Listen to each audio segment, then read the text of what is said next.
Thank you for joining me today on the Garbage Bag Girl podcast. This podcast is about all of us. It's about the things and the ways that make us feel pushed down and small. It is about how the smallest acts of kindness make the biggest impact each day. No one should feel like garbage, ever. Enjoy the show.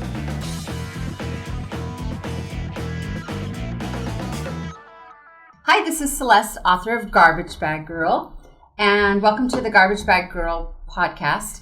Today I have special friends with Royal Family Kids Camp. So excited to have you guys here. Welcome to the show. Thank you. We have Michelle, Kenra, and Pam. Yes. All directors of Royal Family Kids Camp in their respective regions, and we'll talk more about that. But I wanted to bring them on as part of the Getting to Know Your Community series that we have on the podcast. And I first came into contact with the founder. Is it Wayne or Wade? Wayne Tesh. Wayne Tesh. He reached out, so Christmas Box International was founded 28 years ago. And I think you guys are on 25? 25 plus. Okay. So it was shortly after we opened, and I got a random phone call from him, and he said, "This is who I am, and this is what I'm doing." And of course, having been raised in foster care, I was like, oh my gosh, of course we call it royalty. I was super excited. He wanted to figure out how we could start off by getting kids from the Christmas Box House shelter there.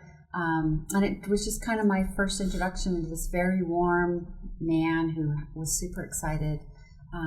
So let's start from there, how Royal Family Kids Camp came to be, how it got its name, kind of the why. Okay. Why we exist. Okay, so Royal Family Kids Camp actually started with Wayne Tesh, as you said, 1985, and it started back in California. And he just kind of had a dream of wanting to help kids, and the unfortunate kids, the kids that have been through so much trauma and abuse. And he really had a heart for that. So, do we know why? He had a dream. He was one night there dreaming, and he was in foster care? No. I don't think he was. No. Yeah.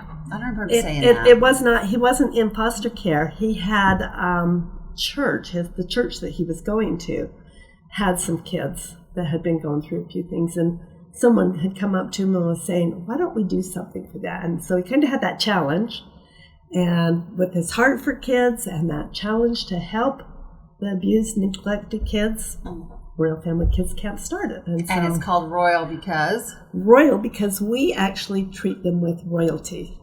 We really feel like, they get what's left over, and we don't want to do that. We want to treat them with royalty when they come to camp. It's royalty all the way. They are the top of everything. So tell us so camps always run in summer. They're like end of June through end of July for a month. Tell us what camp looks like. How long is it? If I'm going to camp, what would I expect to have happen? So from the beginning, you would put in an application, and then we would interview you, and then we would have training. And training is... So this is for a volunteer? This is for volunteers. Okay. And if you're new, it is 12 hours. And then returning is it 8 hours. 8 hours.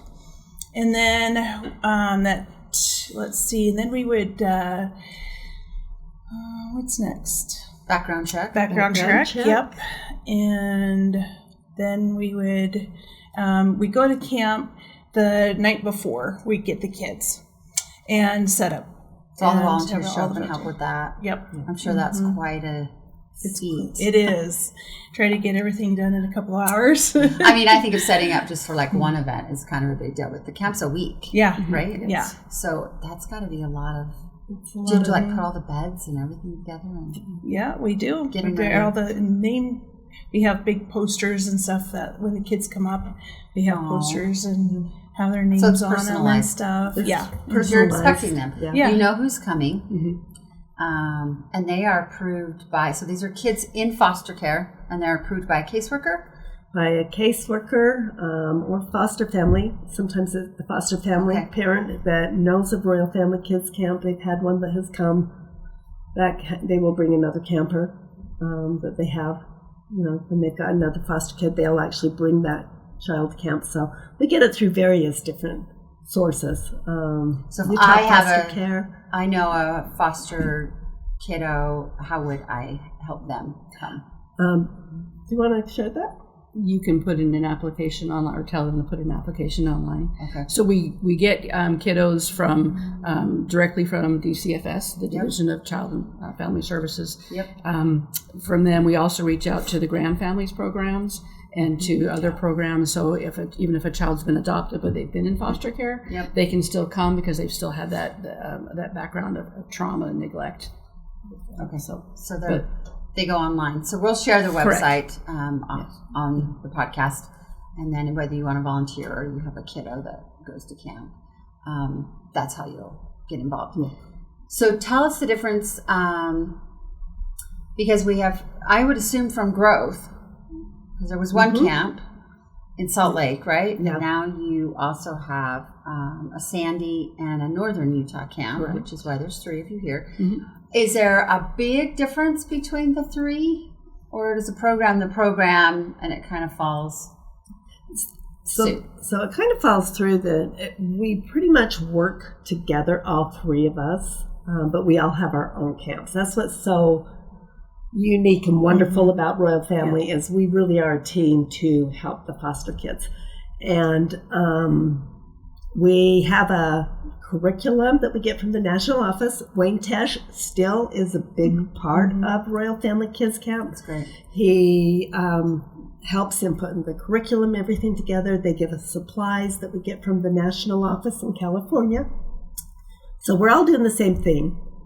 And then with that theme, we decorate the camp up. When the kids come, their cabins are all decorated, and like she said, they have a big sign, welcome, with a bus that welcomes them. And So do you have, is it gender specific? Like you have girls' cabins and boys' Yes. cabins, I assume, kind of thing? yeah, we have girls on one side, boys on one side, ages 7 through 11.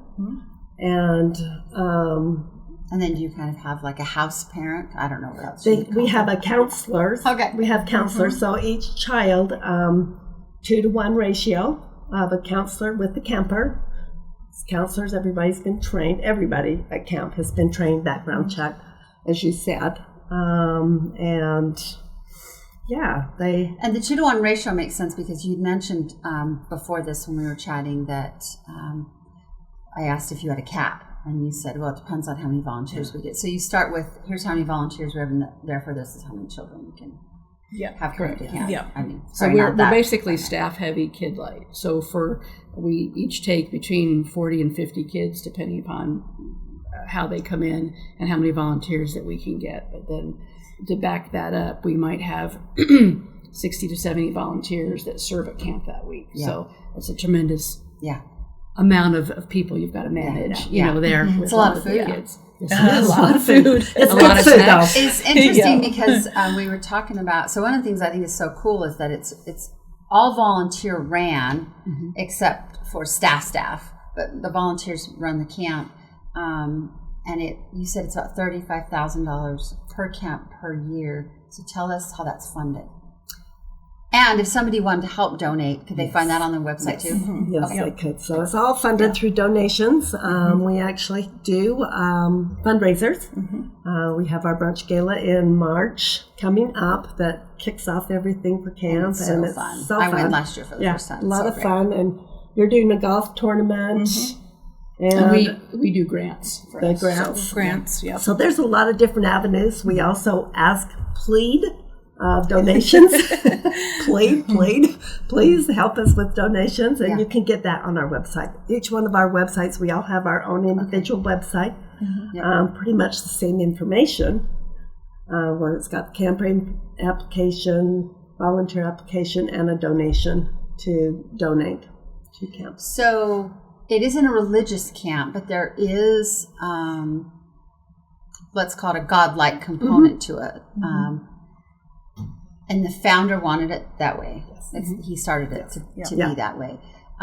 So what would a camper expect from that? What does that week look like to incorporate those values? And because I know it's not a church, you don't teach that, but I watched one of your, I call it a skit, but you might call it something else. At your drama, at your brunch, and it was super inclusive. And I remember thinking how useful it would have been for me when I was in foster care to have had this opportunity.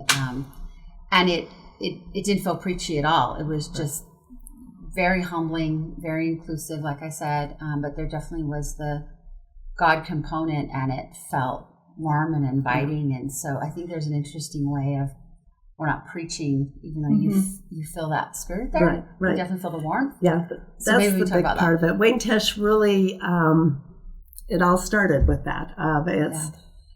He has stories, Bible stories. That's usually a theme of Bible stories. This year our theme is construction and building on a firm foundation. And so that's the theme this year. But when a camper comes to camp, all faiths are welcome. It doesn't matter what faith, what church you go to.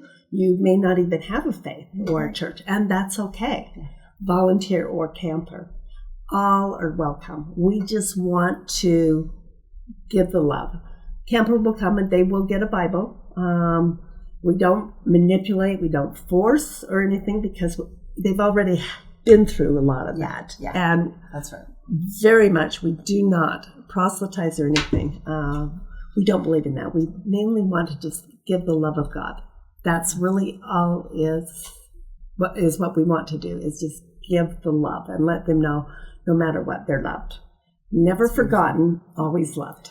Unconditional love. Yep. There's something miraculous that happens too when you take a child of God, and that's also why it's royal, because they're his kids, they're God's kids, and they should be treated like royalty, because he treats us like royalty. But anyway, when you take a child of God and you take them into his creation, surrounded by his streams and his trees and his hummingbirds and all the wildlife that's out there, and you love them unconditionally, something happens to that child. A change takes place in them. And we all have stories where a child shows up on Monday. They're reserved, a lot of times they're quiet. They don't know who you are. They've never met you before. They're trying to figure out who you are. And they've been through a lot. They've been through the trauma, the neglect they've been through. And so watching them test you and watching to see if you walk the walk and you talk the talk, if you're real. We're really good at that as foster kids. No, I mean, you are. But it's to watch a child. Learn to see if your actions are going to meet your words. Come on Monday and watch that. And then by Wednesday, they're like, oh, okay, maybe I could just be a kid and I could just have fun. Maybe they really are real. Trust. Yeah. And one of my stories is, or we all have different stories, but you have invariably you have a child at camp who asks, what are you getting paid for this? Yeah. Interesting. And when they realize, like, you have to have a why. Right. Yep. You realize that when they realize that you are there, we're all taking vacation, or we're not getting paid to be there, because everybody else in their life, whether it's caseworkers or foster parents or whoever, therapists, whoever, they're all getting paid. Everybody into this bucket. Right. Well, it's your job. But we're coming and we're loving them unconditionally for a week, and so then word spreads throughout camp. But then they realize that you're real. You're not this fake person. Yeah. That really loving them for real, and something happens in that week, so that they say that a week of camp can be like a year or two of counseling and therapy, because of just being loved unconditionally and listened to and heard and having that attention paid to. And then having the being staff heavy in Kid Light, where you have two counselors, one counselor paired for 2 kids, 2 counselors paired together, so 4 kids as a pod all week, to give them that one, not quite one-on-1, one-on-2 attention. So it's designed that pod where you're kind of assigned to those kids and you follow them through. So there's a continuity that I think is really important with that. Very because important. that we all know, if we know anything about foster care, is that continuity doesn't exist. There's the fear is not knowing where you're going, who you're going to live with, how long you're going to be there. And so I didn't know that part. I love that there's this I stick with you through camp. Yeah. So let's get to know each The other. fun thing about that is we actually, when the campers come back to camp, so they've been there that first year. The first year's always, they're more reluctant and everything. I was going to ask if you have repeat campers. The second one, Yeah. we have a lot of repeat. They actually come from ages 7 to 11. So you can have 4 years, 5 years of that Okay, camper so 7 to 11 is the age group. range. Uh-huh. And so that camper's coming back every year. And when that camper sees their same counselor, it is so precious. Oh, I bet there's such a So bond So that precious. happens. They just They're go smiling. running up Yeah. there and so I happy feel like once to you see make them. s'mores with someone, Exactly. Yes. I'm just saying, that deal is sealed. It's kind of like, but did you break bread with a s'more? I had a camper. I had to eat 8 s'mores one night at a kids' camp, and oh my gosh, I was so sick. But It it was reminds me worth of the it for him. Sandlot when he's like, "You've never heard of a s'more? Smalls. But First, you take the gram. yeah, consistency is important for them. It really is. Yeah. So, and we get that bond, and then we have mentoring. I don't know if you're aware of that. We actually have a mentoring program Okay. where from At camp October or outside? after camp. So Okay. after through the camp, school year. Yeah. we Oh, get okay. done with camp. Camp's usually the end of June, middle. So that's cool. It's and like end of July. I met my counselor, and now Uh-huh. I can choose if And I the- want to mentor. And now the camper gets to mentor. And so once a month from October through May, we actually get together with them once a month.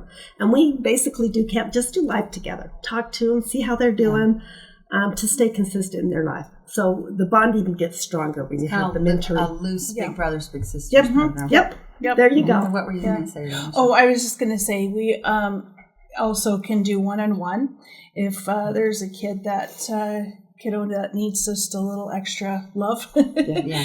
Or maybe they Then we just can do better. just do better that way. with the Yeah. uh-huh. Yep. And of course, That's there's cool. always 2 counselors, but if they need, Yeah. Yeah. just an extra little help or just to be together. Well, one of the things that part of being executive director of the Christmas Box International is that it's by design, it's not by accident, that every partner or provider that I tapped into as a child is now supported through our partnership efforts. You guys were on the list of I wish I would have had you. Yeah.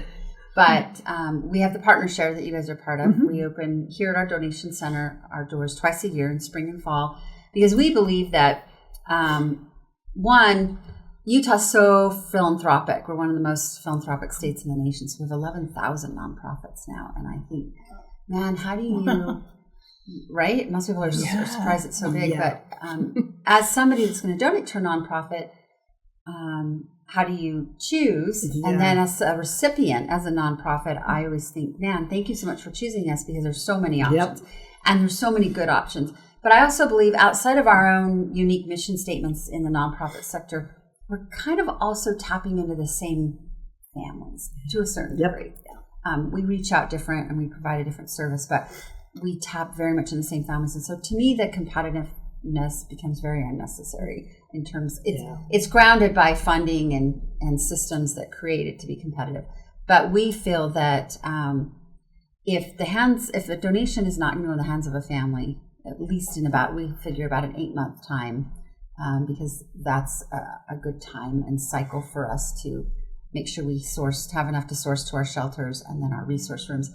We have 104 community partnerships now where we open those doors. And you guys have come for a couple of years and been recipients of that. Tell us how those donations are helpful for you so that people who are giving, who are like, what would you do with the donation that maybe we're not, because we know you don't want it sitting on a shelf for a year.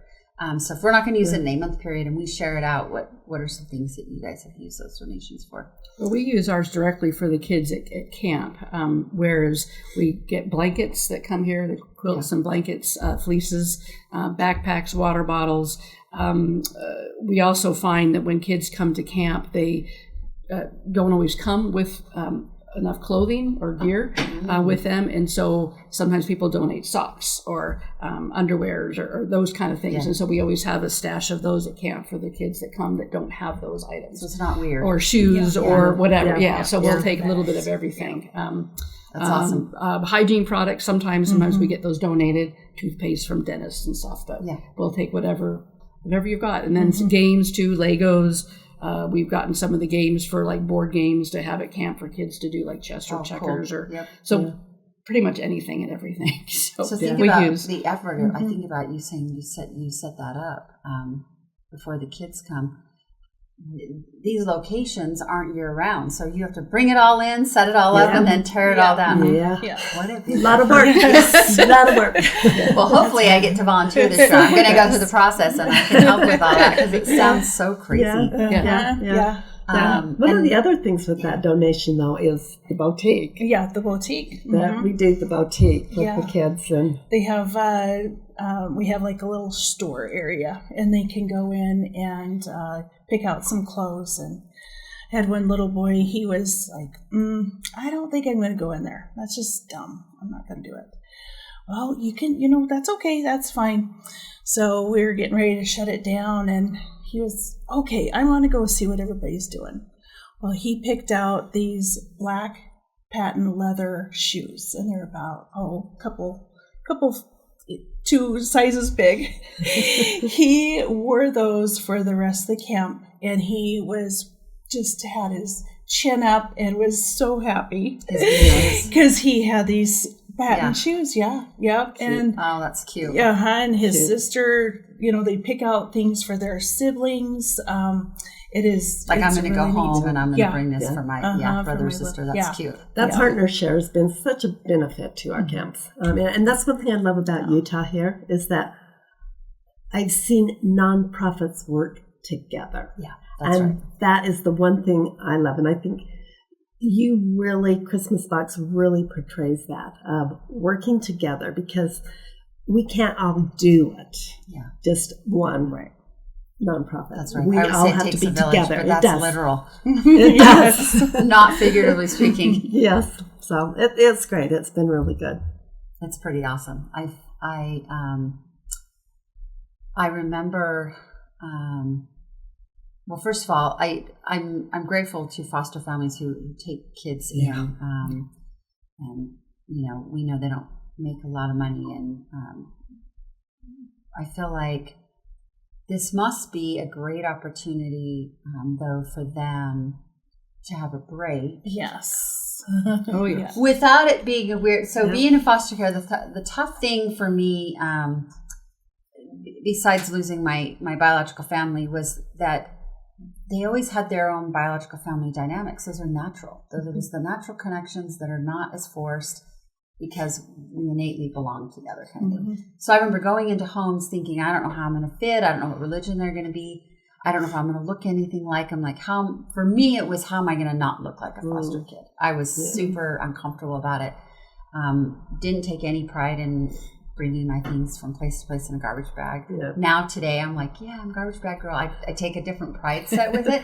But at the time I didn't, and I didn't want people to know. And I remember if they were going to go on a family vacation and there was a weird approval process that had to happen where maybe I could or couldn't go, and there was just everything was just a weird moment in time. And so I would imagine camp would just be like, oh, I get to go to this camp like other kids get to go to camp. And then it's more natural that family is taking time off instead of this hard, weird, okay, how do we make this happen and not make it weird for everybody? So I imagine that, do you have foster families that say this is a benefit for them? And no idea. The letters we get. I would imagine. They love the break. And so and we're all better. Of a break. I mean, I think about it, just being a mom in general. I'm like, trust me, I'm going to be a better mom when I get back to be with you guys. Right? There's kind of a sense of, okay, everyone just needs a minute. So I'm grateful that that's also kind of an indirect part of how that helps the family. Well, and they're so deserving of that too, with all the work that they do. Those foster parents do so much, and they are so deserving of that break. And I'm grateful we can come along and support them. Oh, me too. Speaking of the foster child, it reminded me of a story. There was a camper, and the whole time through camp, he was going along and saying, "My mom, my mom, my mom." Now, my mom and dad, my mom and dad. And then he realized that they were all part of the foster care system. The other kids. The other kids were Okay. part of the foster care system. And he said, oh, so all these are foster kids. And then he started saying, my foster parents. But he was so ashamed, which was heartbreaking, that Yeah. it was his foster parents that he was calling them mom and dad. Almost like he didn't know. Yeah, he didn't know. And it broke my heart for him. He was probably oh. worried because if they weren't, maybe they didn't have the same yeah. feeling. You are uniquely aware as a kiddo in foster care of the uniqueness between the homes on what some are getting and some aren't, and it's a whole other discussion. But you are keenly aware of the difference, and so I would imagine there was a sensitivity to him. It was an aha moment for me because I never realized that. And then we had 2 girls that came to camp. Because not all of them call him mom and dad. No, Usually that's a personal. Yeah, it's it's a personal preference. thing. But they want to fit in too. Yes, And they don't know that Yes. until they're there for a day or two, realize, that they're all and they're all like me. foster. Yeah. Yeah. So I Yeah. fit in, right? Yeah, that's a big deal. When I heard your story of you and your sister, and how you had such that bond and to take care of her, we have 2 campers that came, and they were actually separated in different homes, but they got to come to But camp. not at camp. Oh. And they would get it there, and they would just run to each other and hug each other. It was so precious to Oh my see gosh, that them. would have been so awesome.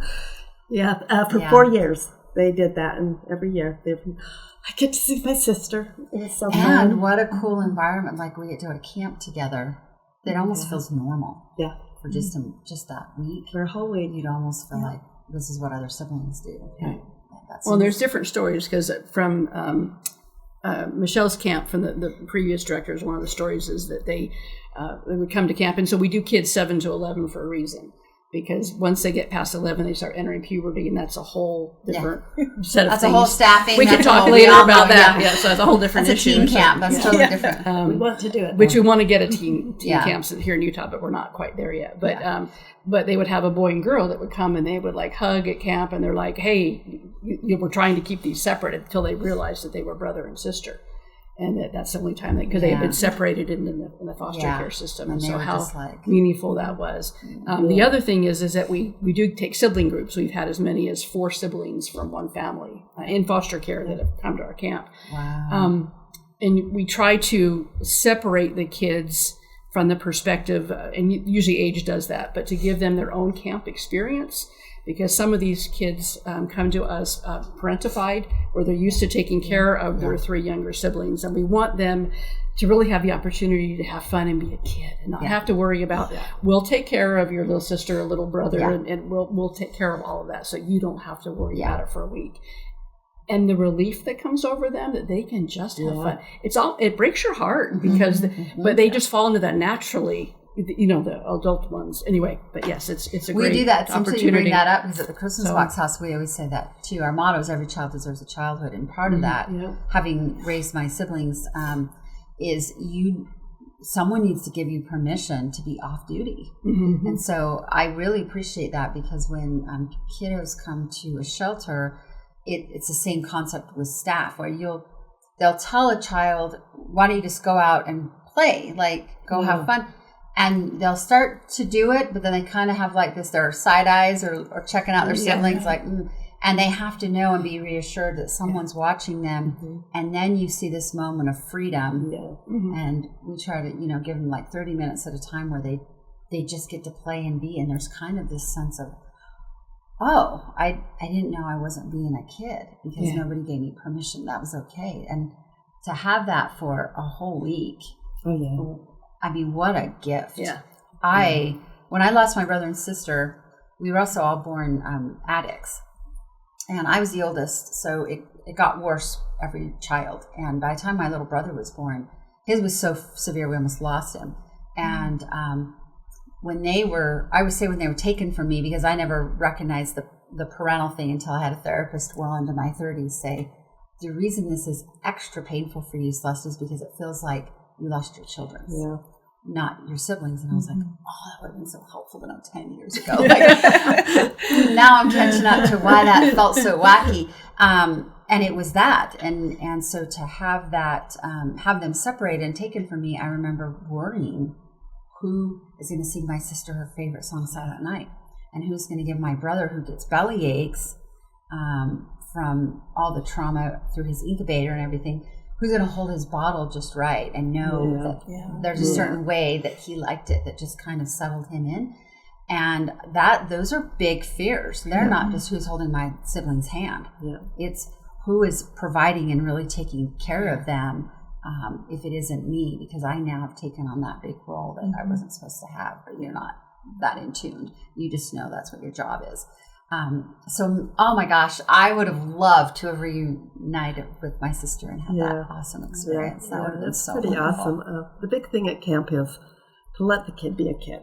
Yeah. And let them camp, just for heck's have sake. fun and forget all their cares and worries. Yeah. You know, they've been through so much, and they, even after they're taken or they get in a home, they still have a lot. Yeah. There is a lot there. You know that. It's a lot to unpack. I remember one camper, and it was his first year, and he really was hesitant. He was so scared to come to camp, and he's just bawling, I don't want to go. And the foster mom is really encouraging him. This will be so good for you. And it broke my heart. He's crying. He's a bigger kid. He was 11. It was his first and last year, which is so hard when it's their first and last year, because I want him always to come back. And he's looking at me with tears in his eyes, and he says, is this just another therapy session? My heart broke for him because, you know, they go through a lot of that. Yeah. And I was like, no. This is just a camp where you can come and have fun, and you can just play and not have all the worries. And there's no better therapy than that. There's no better therapy. To just get free than good from therapy everything. and not call it therapy. Yeah, exactly. There you go. There you go. There's such a stigma with it. Well said. Yeah. Yeah. I think the best therapy is through friendship and spirituality and talking values that you actually see acted out, like you were talking about, in other people.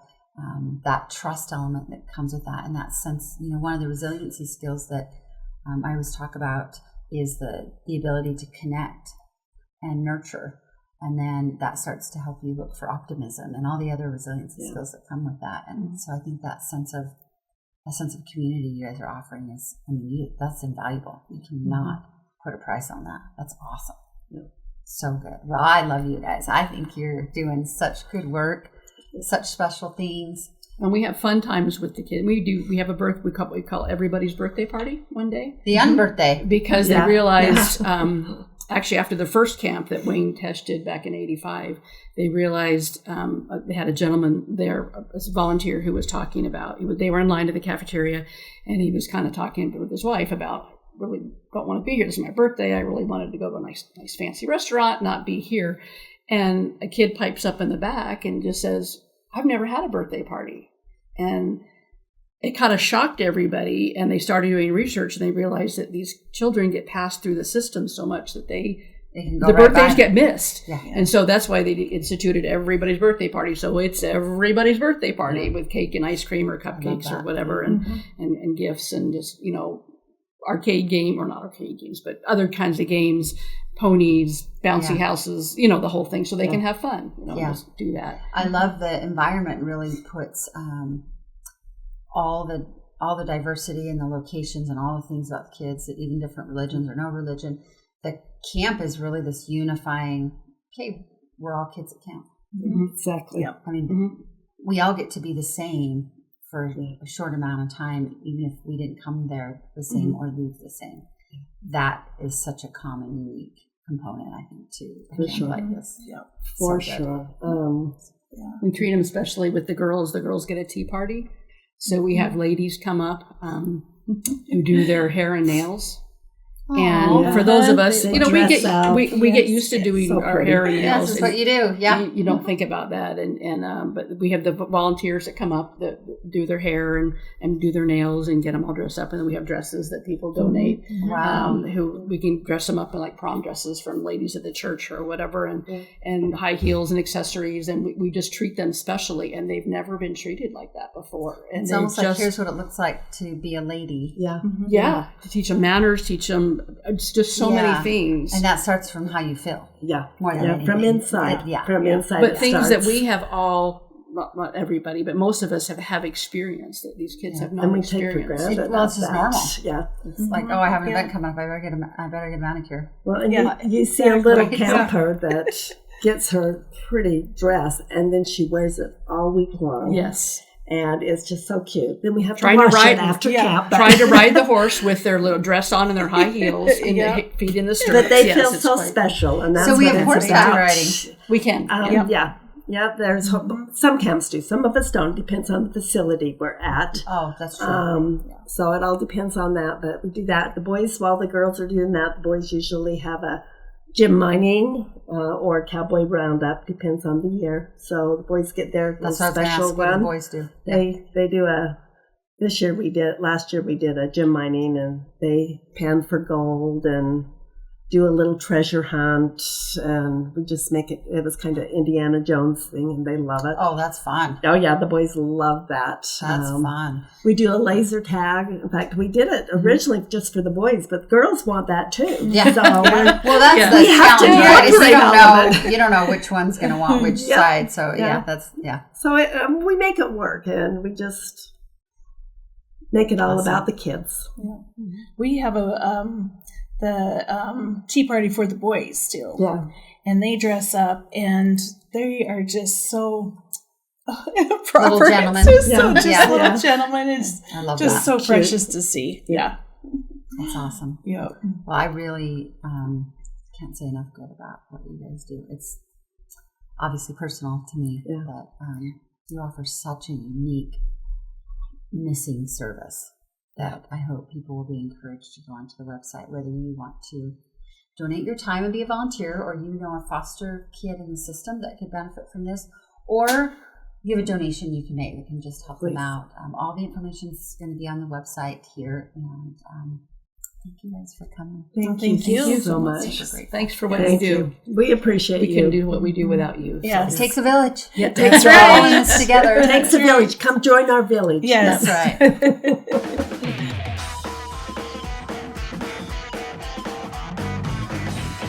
Thank you for joining me today on the Garbage Bag Girl podcast. Always remember, you matter. Please subscribe and share this podcast, and visit CelesteEdmonds.com to join my mailing list.